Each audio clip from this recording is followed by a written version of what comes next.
Hello ನನ್ನ ಪ್ರೀತಿಯ ಕನ್ನಡಿಗರೇ, ಎಲ್ಲರೂ ಹೇಗಿದ್ದೀರಾ? ಎಸ್ ಅಫ್ಕೋರ್ಸ್ ಅನ್ಕೋತಾ ಇದ್ದೀವಿ ನೀವು ಚೆನ್ನಾಗಿದ್ದೀರಾ ಅಂತ. ನಾವು ಕೂಡ ಚೆನ್ನಾಗಿದ್ದೀವಿ.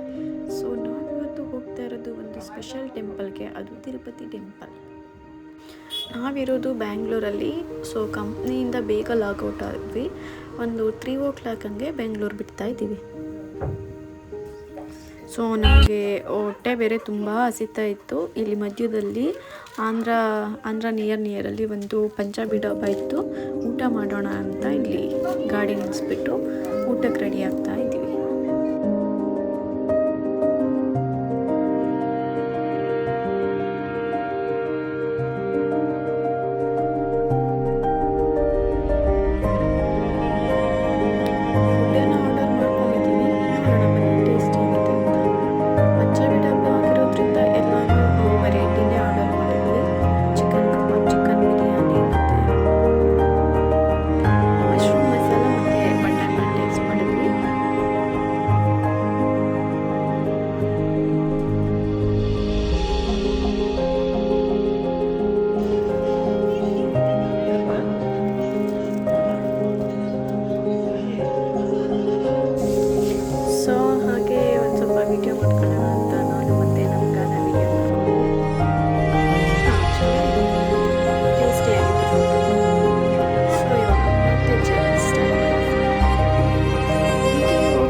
Background red colour moon.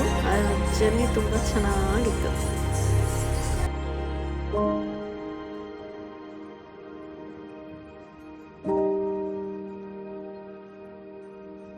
So ಹಾಗೆ ಮಿಡಲಲ್ಲಿ CNG ಹಾಕ್ಸ್ಕೊಳ್ಳೋದ್ರಿಂದ ಗಾಡಿ ಸ್ಟಾಪ್ ಆಗಿತ್ತು. ಒಂದೆರಡು ಫೋಟೋ ಶೂಟ್ ಮಾಡಿಕೊಂಡು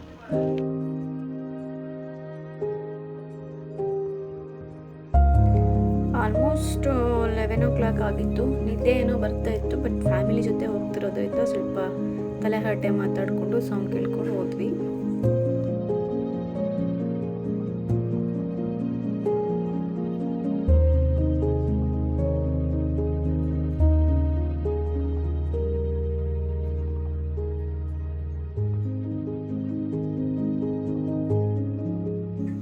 ಆದರೂ ತುಂಬ ಮಜಾ ಇತ್ತು. Night out ಹೋದಾಗಿತ್ತು.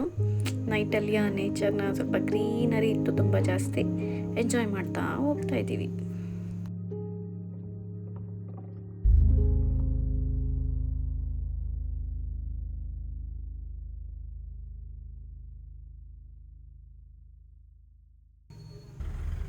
ಸೊ ಇವಾಗ ಬನ್ನಿ, ಇದು ಎಂಟ್ರೆನ್ಸು. ಇದನ್ನು ಕಟ್ತಾನೆ ಇದ್ದಾರೆ, ಕನ್ಸ್ಟ್ರಕ್ಟ್ ಮಾಡ್ತಾನೆ ಇದ್ದಾರೆ. ಫುಲ್ ಆಗಿಲ್ಲ. ಎಂಟ್ರೆನ್ಸ್ ಬಂದ ತಕ್ಷಣ ಮನಸ್ಸಿಗೇನೋ ಸಮಾಧಾನ. ಇಲ್ಲಿ ಟೆಂಪಲ್ ಕಾಣ್ತಾ ಇದೆ, ಗೋಪುರ ಚೆನ್ನಾಗಿದೆ. ವ್ಯೂ ನೈಟಲ್ಲಿ ನೋಡೋದಕ್ಕೆ ಪೀಸ್ಫುಲ್ಲು. ಮನಸ್ಸಿಗೊಂಥರ ಸಮಾಧಾನ, ನೆಮ್ಮದಿ, ಶಾಂತಿ ಎಲ್ಲವೂ ಸಿಕ್ಕಿದಾಗ ಅನಿಸ್ತಾ ಇದೆ.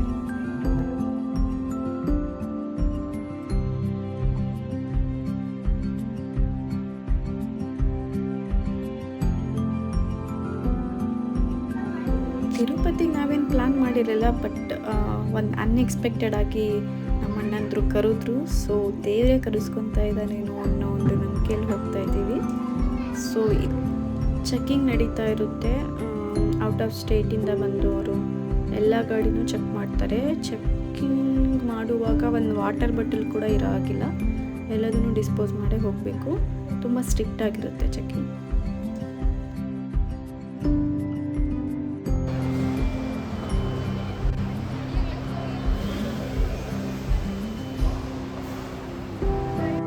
ಚೆಕ್ಕಿಂಗ್ ಮುಗಿಸ್ಕೊಂಡು ಹೋಗ್ತಾ ಇದ್ದೀವಿ. ನಾವು ಡೈರೆಕ್ಟು ತಿರುಪತಿ ಟೆಂಪಲ್ ಹತ್ರ ಗಾಡೀಲಿ ಹೋಗ್ತಾ ಇದ್ದೀವಿ.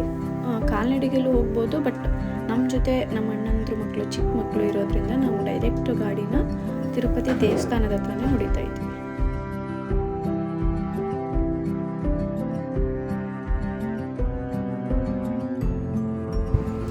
ಸೊ ಇದೇ ನೋಡಿ ತಿರುಪತಿ ಟೆಂಪಲ್ ನಿಯರ್ ಬಂದಿದ್ದೀವಿ. ಆಲ್ಮೋಸ್ಟ್ ಒಳಗಡೆ ಎಂಟ್ರಿ ಹಾಕ್ತಾ ಇದ್ದೀವಿ. ಸೊ ಟೆಂಪಲ್ ಹತ್ರ ಬಂದ ತಕ್ಷಣ ಒಂದು ಸ್ಟ್ರಾಂಗ್ ಕಾಫಿ ಕುಡಿದು ಸ್ನಾನ ಎಲ್ಲ ಮಾಡಿಕೊಂಡು ಸೊ ಲೇಟ್ ಆಗುತ್ತೆ ರೆಸ್ಟ್ ಮಾಡಿದ್ರೆ ಅಂತ ಹೇಳ್ಬಿಟ್ಟು ಸ್ನಾನ ಮುಗಿಸ್ಕೊಂಡು ಡೈರೆಕ್ಟು ನಾವು ಇವಾಗ ಟಿಫನ್ ಮಾಡಿಕೊಂಡು ಟೆಂಪಲ್ ಹತ್ರ ಹೋಗೋದಕ್ಕೆ ರೆಡಿ ಆಗ್ತೀವಿ.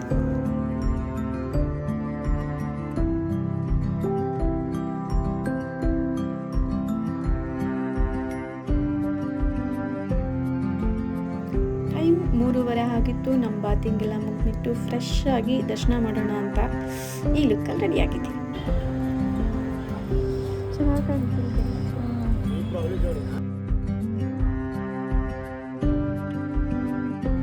ಚಿಕ್ಕ ಮಕ್ಕಳಿಗೆ ಮಂಡೆ ಕೊಡೋದ್ರಿಂದ ಮಂಡೆ ಎಲ್ಲ ಮುಗಿಸ್ಕೊಂಡು ನಾವು ಇವಾಗ ದರ್ಶನಕ್ಕೆ ಹೋಗೋಣ ಅಂತ ಹೋಗ್ತಾ ಇದ್ದೀವಿ.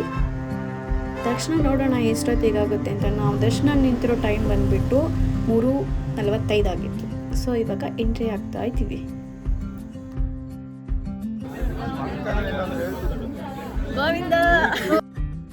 ಸೊ ನಮ್ಮ ದರ್ಶನ ಮುಗಿದಿದ್ದು ಮಧ್ಯಾಹ್ನ 3:30. ಈಗ ಟೆಂಪಲ್ ದರ್ಶನ ಎಲ್ಲ ಮುಗಿಸ್ಕೊಂಡು ಹೊರಗೆ ಬಂದು ಸ್ವಲ್ಪ ಶಾಪಿಂಗ್ ಮಾಡೋದಿತ್ತು, ನೋಡ್ತಾ ಇದ್ದೀವಿ ಪರ್ಚೇಸ್ ಏನೇನು ಮಾಡೋದು ಅಂತ.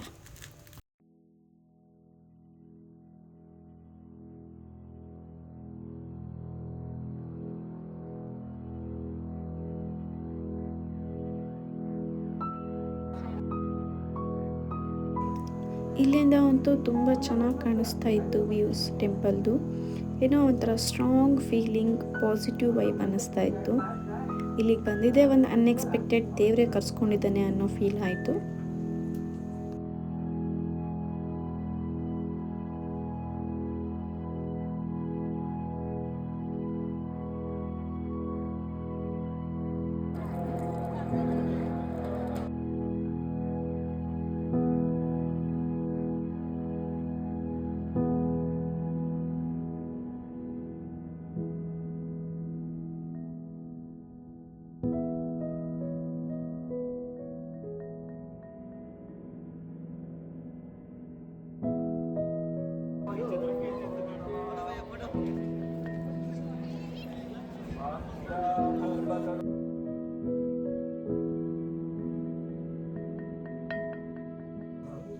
ಶಾಪಿಂಗ್ ಸ್ಟಾರ್ಟ್ ಮಾಡಿದ್ವಿ.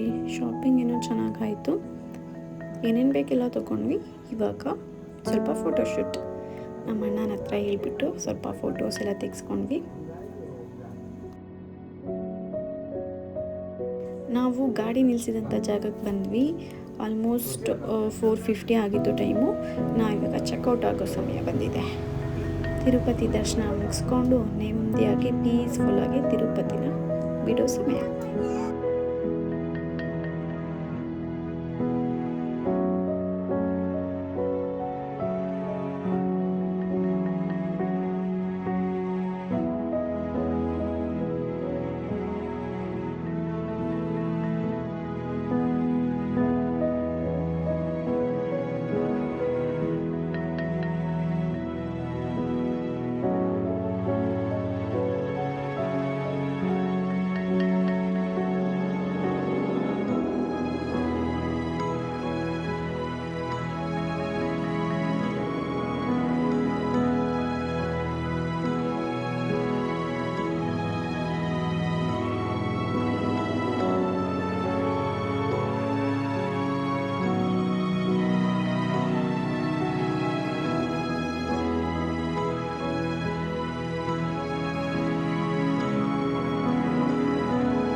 ತಿರುಪತಿನ ಬಿಡ್ತಾ ಇದ್ದೀವಿ. ಆಲ್ಮೋಸ್ಟ್ 5 o'clock ಆಗಿದೆ.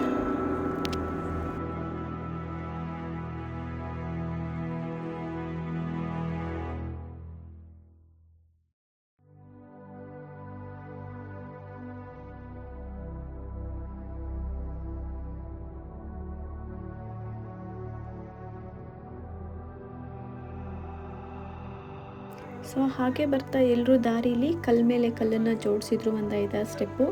ಯಾಕೆ ಅಂತ ಆಮೇಲೆ ಗೊತ್ತಾಯಿತು, ಈ ಥರ ಕಲ್ಲು ಜೋಡಿಸಿದ್ರೆ ನಮ್ಮ ಡ್ರೀಮ್ ಕಮ್ ಟ್ರೂ ಆಗುತ್ತಂತೆ.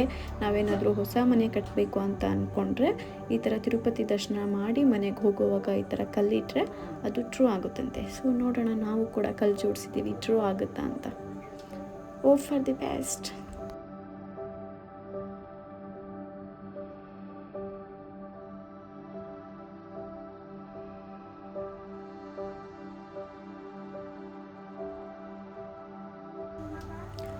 ಹಾಗೆ ಇದನ್ನೆಲ್ಲ ಗುಡ್ಡ, ಕಾಡು, ಬೆಟ್ಟ ಇದನ್ನೆಲ್ಲ ನೋಡ್ತಾ ಇದ್ದರೆ ನಮ್ಮ ಪುಷ್ಪ ಮೂವಿ ನೆನಪಾಗುತ್ತೆ. ಸೊ ಕ್ರೇಜಿಯಾಗಿ ತೆಗ್ದಿದ್ದಾರೆ ಮೂವಿ ಕೂಡ. ಈ ನೇಚರ್, ಈ ವೈಬ್ ಕೂಡ ಹಾಗೇ ಕಾಣಿಸುತ್ತೆ. ಪುಷ್ಪ ಮೂವಿ, ರಿಯಾಲಿಸ್ಟಿಕ್ ಪುಷ್ಪ ಮೂವಿ ನೆನಪಾಗ್ತಾ ಇದೆ.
ಎಲ್ಲೂ ಬಿಡಲ್ಲ.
ಸೊ ಇವಾಗ ಆಲ್ಮೋಸ್ಟ್ 11 ಆಗಿದೆ. ಹೊಟ್ಟೆ ತುಂಬ ಹಸಿತಾ ಇತ್ತು. ಇಲ್ಲಿ ಊಟ ಮುಗಿಸ್ಕೊಂಡ್ವಿ.